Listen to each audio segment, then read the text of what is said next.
A constitutional review gives us an opportunity to come up with homegrown solution. Mzee Warioba, I'm happy that we did not have the constitution when we thought we would have it. You now have had the advantage of seeing our Kenyan constitution, which I think now has created an environment that makes governance very difficult. When you make a constitution, make a better constitution than we did. I'm submitting to us that we must now look at our constitution as the primary governance document in order to ensure that we create hygiene in our politics. First of all, there is a sense in which the electorate must also be educated. Democracy presupposes that the electorate is mature and the electorate knows what it wants. 3 days ago, an individual from my ethnic group called me and he told me this time round we are taking it. And I said, who are we? And he told me, don't you know? I knew what he was saying, of course. And immediately I told him, never, ever appeal to my ethnic sensibilities. I did not go to school that I vote individuals because they come from my ethnic group. Tell me their agenda on health, their agenda on agriculture, so that if I vote for them, it should just be coincidental that we come from the same ethnic extraction. I'm submitting to us that even you, the electorate, when you are called upon to vote, vote right. I remember in 2007 when I attempted to seek a parliamentary seat and I had a 10-point agenda with sera zangu. The people said, sisi hatutaki sera, tunataka karo. Then I told them subsequently that how is it, and I repeat it again here, you have been given an opportunity to elect. You elect a hyena to take care of goats, and then when the goats have been eaten, you wonder why.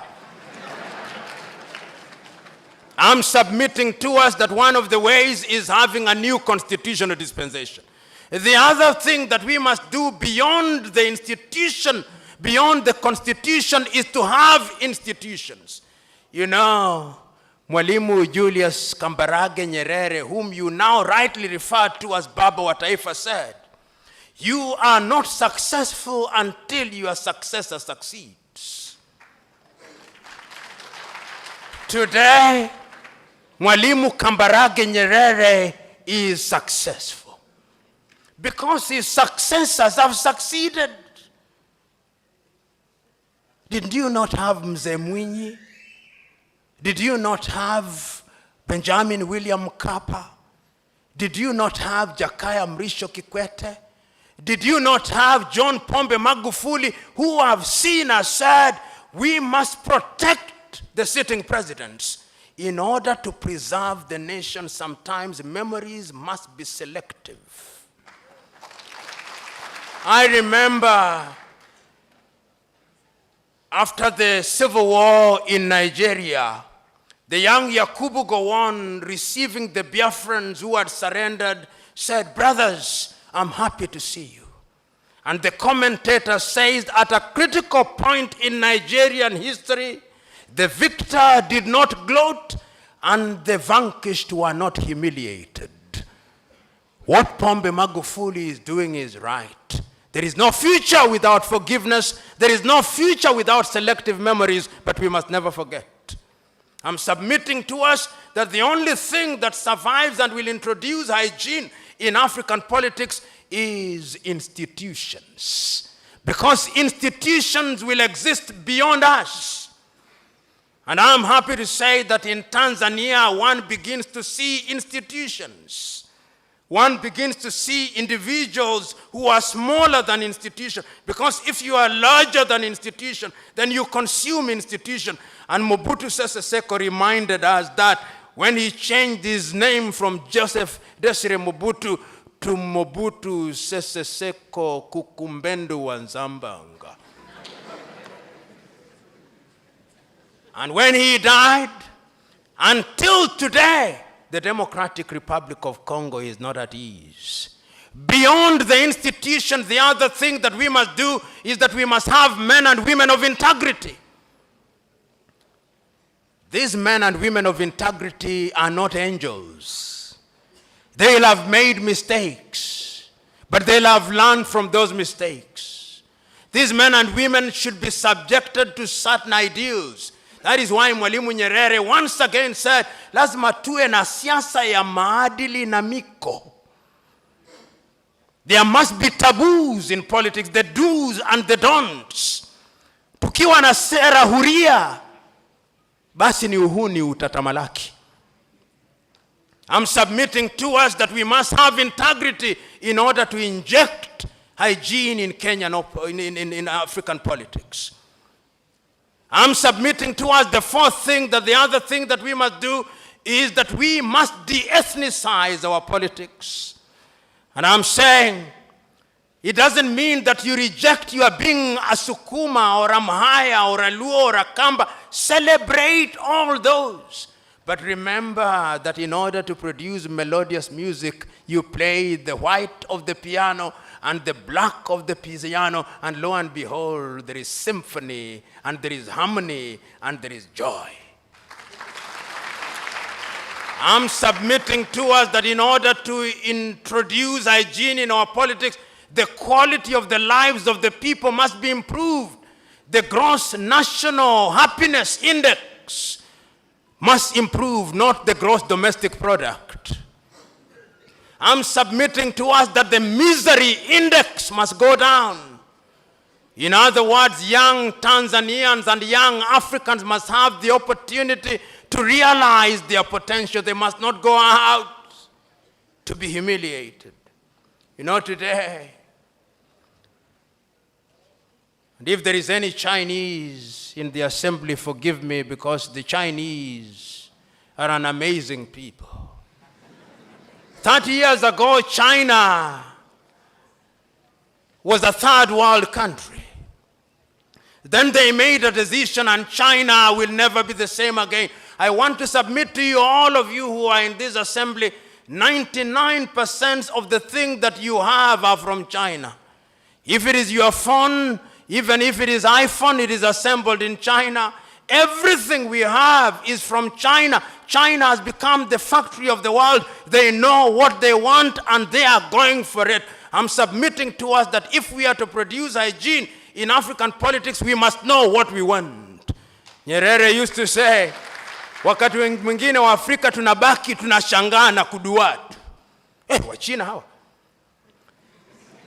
I'm submitting to us that China knows what it wants, and Africa must now ask herself, what does she want for her women? What does she want for her young men and women?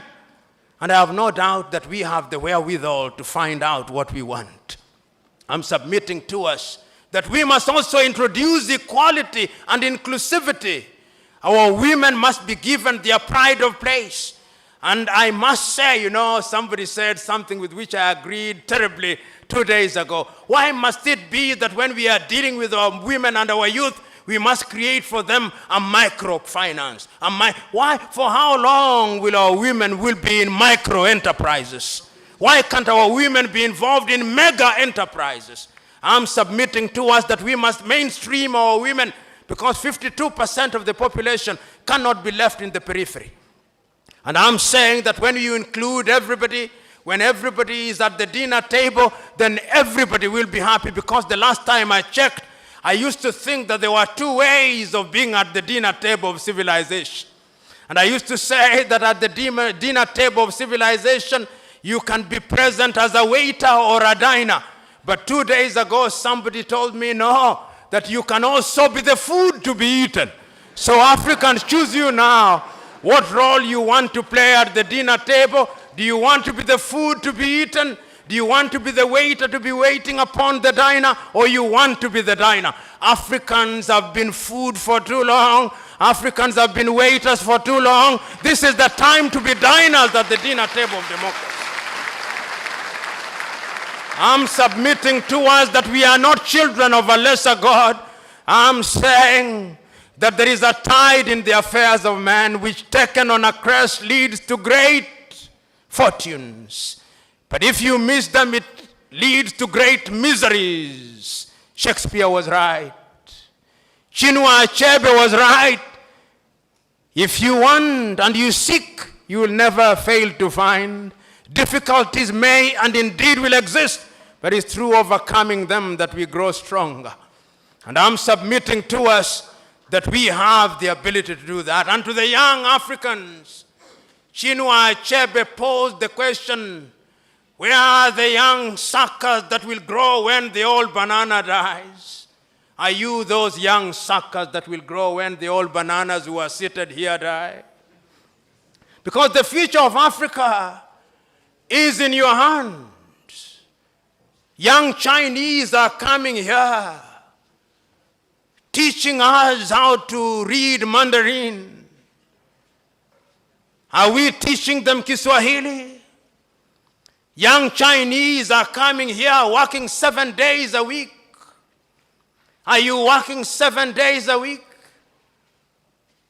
You artists, kuku can vaa raizoni, but beyond varing raizoni, the kuku must land and liberate Africa. You young Africans, why are you going to Europe and America? You young Africans, why are you celebrating Manchester United, not younger? You young Africans, why don't you have Sande Manara and Gibson Sembuli recreated rather than Cristiano Ronaldo and Lionel Messi? You young Africans, why are you celebrating Julio Iglesias? Why are you not celebrating Farida Karoli? Why are you not remembering Baraka Munshehe Mwaruka, solo in his national? I'm submitting to us that in order to have political hygiene, we must also have self-esteem.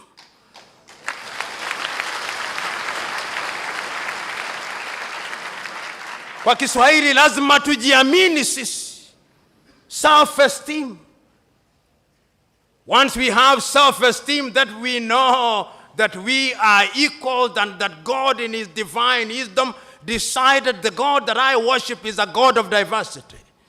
He looks at a white man and a white woman and he says, behold, the great creation. And he turns to the Arab, the brown Arab, and says, oh, what a good brown creation.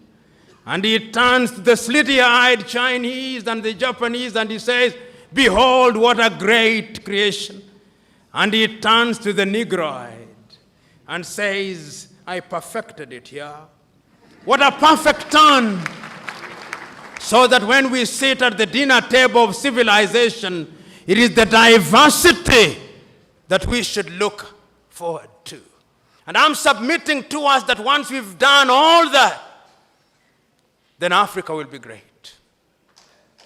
Once we have done all that, Africa will be great and Africa can be great. But Africa will not be great on the basis of pronouncements. I know that the Africans sat in Addis Ababa, Ethiopia, and came with Africa Agenda 2063. But Africa will not realize Agenda 2063 when 90% of African Union budget is externally financed. He who calls the piper calls the tune. That old English saying is still true. Because as they say in French, plus ça change, plus la même chose. The more things change, the more they remain the same in Africa. But I'm submitting to us that this time round, they must not remain the same. So, fellow Africans, and individuals who may not be Africans but are from other civilizations and our sisters and brothers, make Africa great. This continent can be great. Make Africa's education great. Let Dar es Salaam University be great. Let Nairobi be great. Let Fura Bay in Sierra Leone be great. Let our education be great, and we will make it great. Let African agriculture be great. Let us feed ourselves. Let us have food and beef and chicken and grains made in Africa. Let African agriculture be great. Let African infrastructure be great. Let us have the new train moving from Addis Ababa in Ethiopia to Dhaka in Senegal, and from Cape Town to Cairo. Let there be great infrastructure. Let us have one passport so that when I arrive at Dar es Salaam, I'm not asked for my passport. Please, let us have one. Let us have one currency so that I don't have to fly for 1 hour and I confront Tanzanian shilling. I fly for 55 minutes, I confront the Rwandese franc. I confront the Angolan kwanza. Let us have a unit of currency which is uniform. You can call it the Afro, whichever name you prefer, but let us have one currency. I'm submitting to us that we can be great. Let us have our women occupy their pride of place. Let us make the Congo the Silicon Valley of Africa. Let us make Niger or Burkina Faso the head of nuclear power. Let us make Congo and the Kariba the production headquarters of electricity. Let there be light in Africa. Let there be light in Africa. And I'm submitting to us that that can be achieved if we introduce hygiene in African politics and African affairs. Let us have Africa Magulified. God bless you.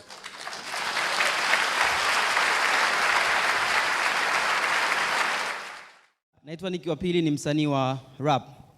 Mimi nataka kufanya tu tafakuri kulingana na aliyosema profesa. Na nataka ya maswali tuyatafakari sisi, sio profesa. Cha kwanza, je, tulipelekwa ukoloni kwa sababu tulikuwa tuna low self esteem? Tulipelekwa ukoloni kwa sababu tulikuwa hatuna taasisi imara? Tulipelekwa ukoloni kwa sababu tulikuwa hatuna constitution? Nataka maswali mtafakari. Swali lingine ni kwamba ametoa historia ya viongozi wema na waovu. Je, swali ni swala la tabia ya mtu mwenyewe kuwa mlafi, kwamba kina Nyerere walikuwa na tabia nzuri na wakina Idi Amin kwa tabia mbovu, au ni swala la mfumo linamplace kiongozi kuplay role fulani ya ufisadi na mfumo wenyewe wa kifisadi? Swali lingine, tumesikia kina Nkuruma waliondolewa, kina Sankara, kina Lumumba. Kwa nini? Sio kwa sababu walikuwa kwa serikalini wanakataa kula rushwa. Waliondolewa kwa sababu walikuwa wanataka kuvunja mfumo wa kinyonyaji wa uchumi. Tusipoteze hiyo point. Kwa hiyo ukombozi wetu ni kubadilisha kiongozi, tusubiri aje kiongozi mwema, au ni kubadilisha mfumo wenyewe mzima? Tunasema tutengeneze katiba. Katiba ni mchakato wa kirasimu, ni mchakato wa tabaka gani? Tabaka gani litahozi mazungumzo ya katiba na litawakilisha interest za kina nani? Tunasema tutengeneze taasisi. Taasisi katika fikra zipi? Kwa sababu hiyo lugha ya taasisi inaongelewa na wakubwa World Bank wote wanaongea. Au taasisi katika lugha ya mwalimu ya kusema vijiji ndio vituo vya demokrasia, vituo vya maendeleo, au vituo vya mamlaka? Je, tatizo ni rushwa au ni mfumo mzima? Kwa mfano mimi nagombea ubunge, natafuta hela za kampeni kuwa mbunge. Chama kinagombea urais, natafuta hela za kampeni kuchukua madaraka. Hizo hela wanapata kwa nani?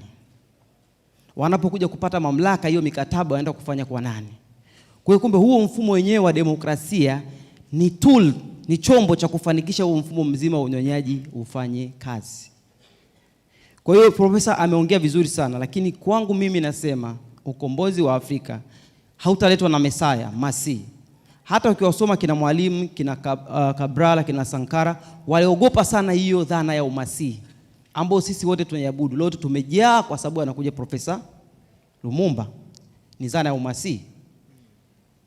Hakuna wakulima hapa wamekuja kutoa mada. Hao ndio wanaishi umaskini kila siku. Hakuna wakonda, hakuna wapiga debe. Kuna hiyo hierarchy ya kuhodhi maarifa. Sisi wasomi ndio tutaongea. Wale wanyonge tumewaacha. Kwa hiyo kwangu mimi nataka kukazia kwamba mapinduzi pekee ambayo yataikomboa Afrika kwanza ni kuvunja huo mfumo mzima wa uchumi na kubadilisha mfumo kama Mwalimu alivyotaka kubadilisha mfumo. Turudishe nguvu kwa wananchi. Tukumbuke mapinduzi ya Afrika yalipigwa na wananchi, lakini viongozi walipokuja kuyashika na kukaa kwenye mikutano waliwalagai na kuwauza wananchi. Tunatengeneza taasisi, lakini Mwalimu alisema taasisi za kidemokrasia. Kwa sababu nzako ni taasisi lakini ni chombo cha ubepari. Kwa hiyo kwangu mimi naungana na profesa kwamba tumeona viongozi wachafu, lakini mfumo unawapa fursa za kuwa wachafu.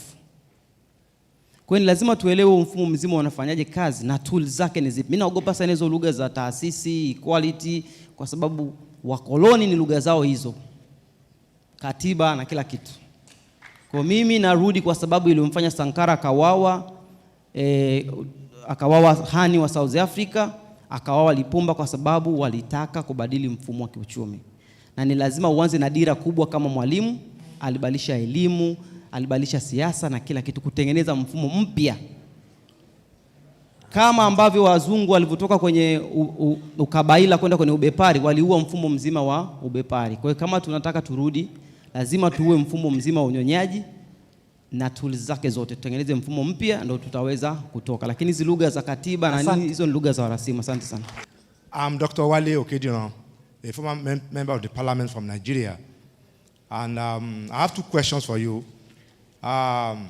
When you are making your beautiful presentation, you condemned President Mugabe for staying too long. But you are partial to Museveni and Paul Kagame. Are you trying to tell us that we can allow a little extension of office for our leaders? Or how do we do this? Thank you. Thank you. I am Dr. Camillus Kasala of the Eastern Africa Statistical Training Center. I have followed Professor Lumumba's presentation.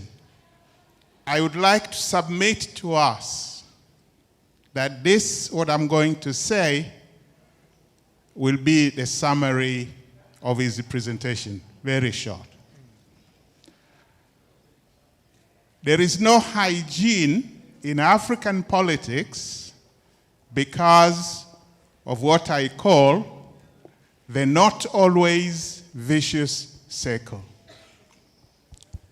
This circle begins with what is logical in African politics is not always practical. What is practical is not always right. What is right is not always ethical. What is ethical is not always desired. And what is desired takes us back to what is not always logical. Now, what is the hygiene? Mwalimu Nyerere avoided what I call temptations of 5 Ps. And I would like the young people here to listen very, very carefully, because the world today is everywhere broadcasting these 5P temptations. Please, future African leaders, the young people, avoid the first P. Avoid being the victim of the first P. The first P is power. Avoid being the victim of the second P, property. Avoid being the victim of the third P, prestige. Avoid being the victim of the fourth P, popularity. And avoid being the victim of the last P, pomposity. Waswahili wanaita mbwe mbwe. Mziepuke hizo zote. Asante sana. Thank you very much. I believe I can answer from here. Let me start with the last question that you posed. And as I grow older, I hold the view that my answers do not necessarily represent the truth. This is my view of the issues. Opposition in modern day Africa is very reasoned. If you look at the first leaders, the whole idea of building the nation they thought could best be articulated by having one-party state. They said, we are so fragile, we are so diverse, that we must have one political party. And there is a sense in which they were right. If you look at your typical European nation, and I want you to look at Europe from Sweden, there will invariably be nation states. If you go to Sweden, they are the Swedes with a small Lapp or Sami population. And you'll find they have a small parliament for them. If you go to Norway, you'll discover they are Norwegians, almost 99%. If you go to Finland, the bulk of them are the Finns with a small Swedish population. If you go to Denmark, they are the Danes. If you go to the Netherlands, they are the Dutch. If you go to Spain, where there are multiplicity of ethnicities, then there are problems. You have a problem, you remember, during the reign of General Franco, of the Basque country, even up till now, the Catalans, the Galicians. So there is a sense in which Europe, in fact, I dare say, Africa handles diversity better than Europe does. If you go to the Baltics, you find the former Yugoslavia, which has produced several countries from Yugoslavia. You have the Slovenes, the Bosnians, the Herzegovina. There is a sense the Soviet Union collapsed before our very eyes. But Africa somehow, and this was once again, many of you will remember in 1963, the Addis Ababa Conference, and 1964, the Cairo Conference, what is normally referred to as the Nasserite Nyerere's Nkrumahist approach, that we should not redraw African boundaries because it would create conflict. And there was a sense, therefore, that if you came to many African countries, they say, let us have one-party states. And many of the party states, the states or the parties that took over power were revolutionary parties. They were freedom-fighting parties. If you came to Kenya, Kenya African National Union, in Tanzania, TANU and Afro-Shirazi, in South Africa, African National Congress, MPLA, Frelimo, ZANU-PF, and all these parties. And they took the view, let us have one party so that everybody is under the umbrella of that party to avoid ethnic division. And one may quarrel about that particular approach, but if you look at it, there was merit in it. Then, of course, Europe persuaded us. Europe is always in the business of persuading us that you cannot have democracy when there is only one party, and that therefore we have multi-party politics. And many African countries were dragged wailing and kicking to this dinner table of multi-partyism. Nyerere was one of the cleverer ones. He did it before everybody did it and said, let us admit it. And you had NCCR, Mageuzi, Chadema, and all those parties. But the net effect is that the African politician is a very conflicted individual. Because on the one hand, he has culture and tradition defining how he behaves, but on the one hand, he also wants to behave as if he is a typical British or Dutch politician. So I say sometimes that when you look at an African politician, he suffers from split personality. And I say this in all seriousness. What the African politicians in many countries say on the platform is not what they believe in. And our own president, former President Daniel Moi, used to say it very well. After he had read the English speech, he would say, nimesema hayo nimesema, sasa wacha niseme. In other words, there are things that you say for the comfort and benefit of the so-called modern society and for Europe and America and Washington to hear, but there are things that you now say to Wazawa. And those things are different. So multi-party politics, because when you introduce multi-party politics, the assumption is that there are clear ideological differences.